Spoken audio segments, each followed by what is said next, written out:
আসসালামু আলাইকুম রহমতুল্লাহ। বন্ধুরা, আজকে আমরা শিখব আরবি হরফের মুরাক্কাব। মুরাক্কাব মানে হচ্ছে যুক্ত করা। যেমন আরবি হরফ সাধারণত যে 29টি হরফ রয়েছে, এই 29টি হরফ দিয়েই কিন্তু পবিত্র কুরআনুল কারীম লেখা হয়েছে। তখন বিষয়টা হচ্ছে যে এক হরফের সাথে আরেক হরফ যে যুক্ত হয়ে গেছে, মিলিত হয়েছে, এটাকেই মুরাক্কাব বলে। মুরাক্কাব হওয়ার কিছু নিয়ম আছে। এর মধ্যে প্রথম যে নিয়ম, সেটা হচ্ছে যে প্রত্যেকটা আরবি হরফের ডান মাথা দিয়েই কিন্তু মুরাক্কাব হয়। যেমন এই যে মুরাক্কাবের একটা সূরত লেখা আছে, ডাইনের হরফকে বামের হরফের সঙ্গে মিলাইয়া লেখাকে বলে, অর্থাৎ মুরাক্কাব বলে। এরপরে বলছে আরবি হরফগুলি মিলিত অবস্থায় তাহাদের ডান মাথা দেখিয়া চিনিতে হয়। বিষয়টা এমন, প্রত্যেকটা আরবি হরফের ডান মাথা দেখেই আমাদেরকে পরিচয় হতে হবে, চিনতে হবে। এখন যেমন মনে করেন যে বা, তা, সা, এইরকম। এখন যদি আমরা আরবি হরফের কিছু আরবি হরফ যদি দেখি, যেমন এটা হচ্ছে বা। আরবি হরফের যে ডান মাথাটা আছে, এই মাথার নিচে এক নুক্তা আছে, বা। সাধারণত বা ছিল কেমন, যে বা হচ্ছে ডাইরেক্টলি যে হরফটা লেখা আছে, এই হরফে বা আছে, তা আছে, সা আছে। এখন বা, তা, সা দেখতে একই রকম, কিন্তু একেবারেই যেমন শুধুমাত্র নক্তার পরিবর্তন আছে, তাছাড়া একই রকম। এইরকমভাবে আমরা আজকে 5টি হরফের মুরাক্কাব শিখব। 5টি হরফ, যে 5টি হরফ যাতে করে পবিত্র কোরআনুল কারিমে যে কোনো জায়গায় হোক না কেন, আমরা এই 5টি হরফ যেন চিনতে পারি। এই 5টি হরফের যে মুরাক্কাব রয়েছে, আমরা যে 5টি হরফের আজকে মুরাক্কাব শিখব, তা হচ্ছে বা, তা, সা, নুন, ইয়া। এখানে বিষয়টা হচ্ছে, দেখেন, বায়ের এক নুক্তা আছে, তায়ের 2 নুক্তা আছে, সায়ের 3 নুক্তা, নুনেরও 1 নুক্তা, ইয়ারও 2 নুক্তা ইয়ার। এখন এখানে বা এবং নুন এই দুটার 1 নুক্তা করে আছে, তা এবং ইয়া এই দুটার আছে 2 নুক্তা করে। কিন্তু এর প্রকারভেদ কি, একটা হচ্ছে নিচে আর একটা হচ্ছে উপরে। যদি আমরা এটা এভাবে দেখি, আসলে মূলত এটা হচ্ছে আমাদের যেটা ভাগ নিয়ম, যেটা সেটা আমাদের খেয়াল রাখতে হবে যে একটা দাঁত, এক দাঁত দিয়ে 5 হরফ। বিষয়টা এমন যে এক দাঁত দিয়ে 5 হরফ। এক দাঁত কাকে বলা হয়, যে ছোট্ট একটা যে টান আছে, এই যে টান একটা দেখা যাচ্ছে, যে এটাকে এক দাঁত বলা হয়। এটাকে এক দাঁত বলা হয়। আমাদের হিসেব হবে এই এক দাঁত দিয়ে। তাহলে আমাদের বিষয়টা হচ্ছে এক দাঁত দিয়ে 5 হরফ। যেমন এক দাঁতের নিচে 1 নুক্তা থাকলে বা, অর্থাৎ একটা দাঁত আছে, সেটার নিচে যদি একটা নুক্তা থাকে, একটা ফোঁটা থাকে, তাহলে এটাকে আমরা বা হিসেবে সাব্যস্ত করব। এরপরে আছে এক দাঁতের উপরে 2 নুক্তা থাকলে তা, অর্থাৎ তায়ের যেমন 2 নুক্তা ছিল উপরের দিকে, এইরকম এখন এখানে আমরা হিসেবটা করব যে এক দাঁতের উপরে যদি 2 নুক্তা থাকে তাহলে তা হবে। এরপরে এক দাঁতের উপরে 3 নুক্তা থাকলে সা, অর্থাৎ সায়ের যেমন 3 নুক্তা ছিল, এরকম এখানেও যদি একটা দাঁতের উপর 3টা নুক্তা থাকে, তাহলে ওটাকে আমরা সা হিসাবে সাব্যস্ত করব। এরপরে আছে এক দাঁতের উপরে 1 নুক্তা থাকলে নুন, এক দাঁতের নিচে 1 নুক্তা থাকলে বা, আর এক দাঁতের উপরে 1 নুক্তা থাকলে হবে নুন। আবার আছে এক দাঁতের নিচে 2 নুক্তা থাকলে ইয়া। এখানে এক দাঁতের নিচে 2 নুক্তা আছে, ইয়া। এখন এখানে বিষয়টা হচ্ছে এমন, যে একটা দাঁত, এক দাঁতের নিচে যদি একটা নুক্তা থাকে তাহলে হবে বা।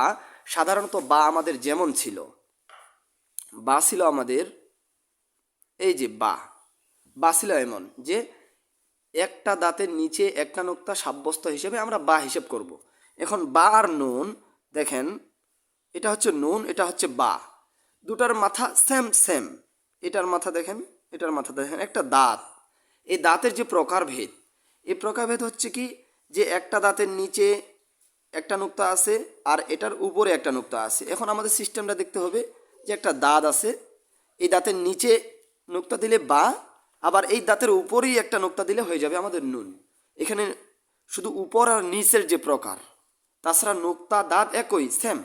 নিচে নুক্তা থাকলে হবে বা, উপরে নুক্তা থাকলে হবে নুন। এরকমই ইয়া এবং তা এবং ইয়া। এক দাঁতের উপরে যদি 2 নুক্তা থাকে তাহলে হবে তা, আবার এক দাঁতের নিচে যদি 2 নুক্তা থাকে তাহলে আবার হয়ে যাবে ইয়া। একই সেম টু সেম, শুধু উপরে আর নিচে। উপরে 2 নুক্তা থাকলে হবে তা, নিচে 2 নুক্তা থাকলে হবে ইয়া। আর সা, সা একক, সায়ের কোনো এর সাথে কোনো মিলিত নাই। উপরে 3টা নুক্তা যদি থাকে তাহলে সা হয়ে যাবে। আবার আলাদা একটা হরফ রয়েছে, সেটা শিনের ক্ষেত্রে। সেটা আমরা যখন শিখব পরে এটার যে একটা প্রকার যে রয়েছে সেটা আমরা পরে আবার শিখে যাব। তাহলে আমরা আজকে যে হরফ শিখতেছি অর্থাৎ যে হরফগুলো শিখলাম সেটা হচ্ছে এক দাঁত দিয়ে 5 হরফ। এক দাঁত দিয়ে 5 হরফ। এক দাঁতের নিচে এক নুক্তা থাকলে হবে বা, এক দাঁতের উপরে এক নুক্তা থাকলে হবে নুন, এক দাঁতের নিচে 2 নুক্তা থাকলে হবে ইয়া, এক দাঁতের উপরে 2 নুক্তা থাকলে হবে তা, এক দাঁতের উপরে 3 নুক্তা থাকলে হবে সা।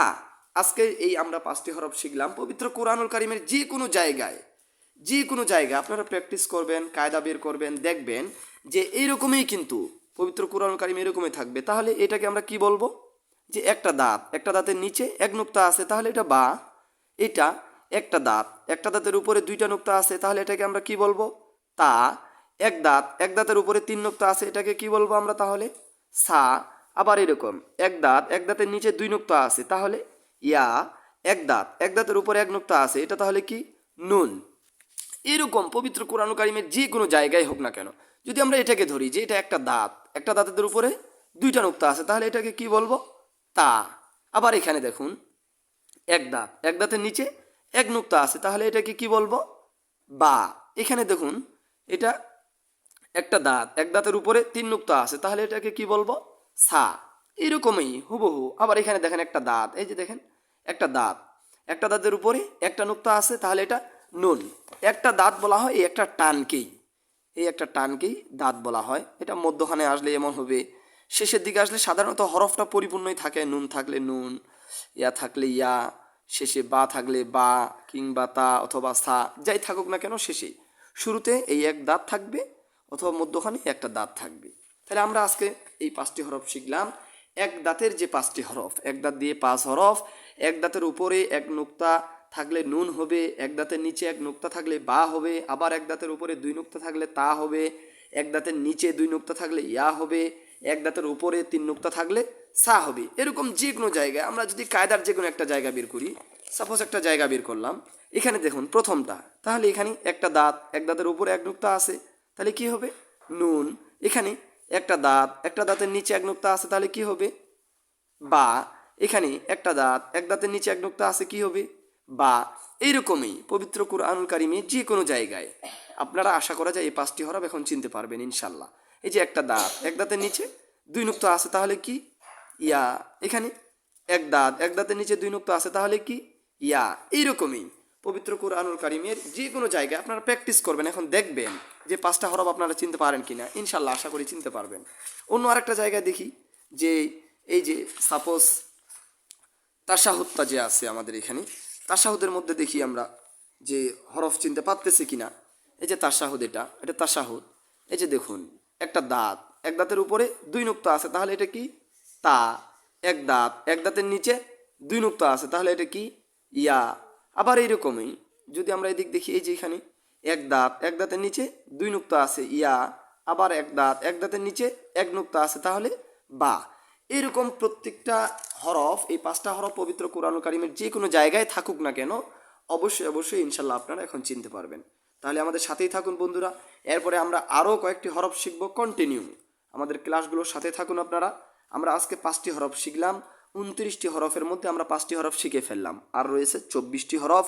ইনশাল্লাহ আমরা নিয়ম অনুসারে এই হরফগুলোও শিখে ফেলবো। যখন আমরা মুরাক্কাব শিখে যাব, তখন আমরা হরকত শিখব, হরকতের ধারাবাহিকতায়। এরপরে যে মদের হরফগুলো রয়েছে, গুন্নাগুলো যে রয়েছে, ইনশাল্লাহ ধারাবাহিকভাবে শিখব। আপনারা আমাদের সাথে থাকুন। আসসালামু আলাইকুম রহমতুল্লাহ।